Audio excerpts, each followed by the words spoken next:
Hi everybody, this is Mrs. Doobie, and I'm going to tell you about your next writing assignment. It's called The Unity of Effect, and this is a really fun writing assignment, and it's also a lot of careful, attentive work because we're going to be incorporating all the things that we've done in our writing lesson so far. So, what is Unity of Effect? You just read the Cask of Amontillado, and hopefully you left feeling a little bit of an effect of fear, maybe insanity or revenge, where it almost makes you feel disturbed. And so this is kind of the idea of what we're going to try to do. And the unity of effect is this idea. If you've read a poem or a short story that left you with a chill or a tear in your eye, then you understand how good writing can have an effect on people's emotions. Edgar Allan Poe believed that you can recognize common features of writing that leave an emotional impact on readers. So he actually gave us a formula on how to do this so that your readers are left with a certain feeling that you wanted them to have in the first place. This approach is called the unity of effect. So how does he do it, and how are we going to do it? Well, we're going to create an effect through different elements. So theme, dialogue, setting, characters, conflict, and plot. All of these things are used to create an effect that you wish. So Edgar Allan Poe would always come up with his effect before he actually wrote his stories.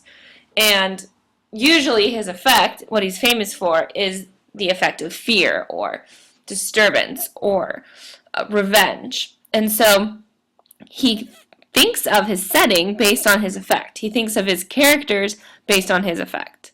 And everything that goes on in his story is based on the effect.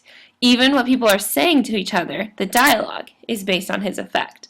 So it's like the bullseye. You want to hit your effect, but you don't actually want to say what your effect is. You want to create it through these choices of who's in your story, what are they saying, where is the story set, and what are they doing. So your assignment is to create the opening of a story, the opening to a story, which suggests the effect you would go after if you were to write the whole story. So you are not writing a whole story. You're only writing the opening to the story, and you're going to stop before you get into writing a story. So what you're going to have to do is first come up with your effect. So what do you want your readers to feel? Do you want them to cry? Do you want them to smile? Do you want them to hide under their bed in fear? You want to decide on that effect first. And effect words must be nouns, not adjectives. So here are some ideas. Hopelessness, anticipation, joy, or fear. I've also seen people do fatigue, anxiety, nervousness.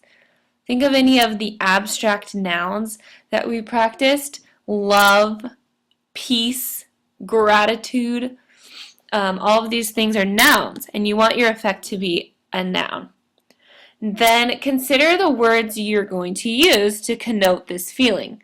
What words can you come up with that will lead someone to feel this effect? So if you look underneath these words, you'll see underneath the effects, you'll see the words that can help create those effects. So if I'm writing about joy, I'm going to use things like sunshine and laughter and friends and summertime and chirping birds and things like that. Then I'm going to consider the setting. Where do I want it to take place? And this is a fun one to do because like Poe, he put his Cask of Amontillado setting in the catacombs. A perfect setting for a creepy story. And then dialogue. So you have your characters, maybe one or two characters, but what are they saying to each other? And you want that dialogue to create your effect as well. So here's some examples of really great sentences.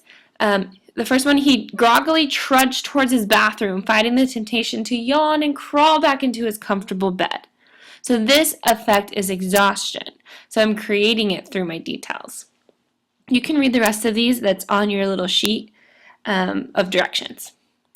So in summation, in conclusion, do not write a story. Don't write a story. Do not don't write a story. Please don't write a story. Only write the beginning. Focus on the exposition, your setting, your characters, the initial dialogue that's going to set up the conflict, but don't get into the conflict. Okay? Don't write the whole scary story. You only want to write the beginning, and that's going to take a lot of discipline, especially for you people with grand imaginations that want to write the whole story. If you want to write the whole story, you can totally do that, but do it like after, not for the one that you turn in. And then do not use the effect word. So if I'm going to create the effect of peace, I cannot use the word peace. I need to show, not tell. And this is the perfect assignment to do this, because you can't actually tell me that he's peaceful. You need to show me that he's peaceful. Or don't tell me that that girl's scared. Show that she's scared through your details. Vary your sentence openers. So don't always start with your subject. Include at least 4 lines of dialogue, and your maximum is 1 page. Actually, I've noticed that 1-pagers kind of turn into stories, so maybe even shorter than that. 2/3 of a page maximum, would be perfect. So all of those things will be incorporated into this idea. So go ahead and start thinking about your effect, and then what kind of characters and dialogue and words you can use to create that effect. And ultimately, I want to read your paper and feel it without you even having to tell me that that is your effect. So I think you have a cycle to do this. I think the due date is on the board. I think it's due next F day. So start going at it, and you're going to type up your paper. You're not going to turn in a rough draft, so make sure you proofread it really well. Okay, have a wonderful day. Bye.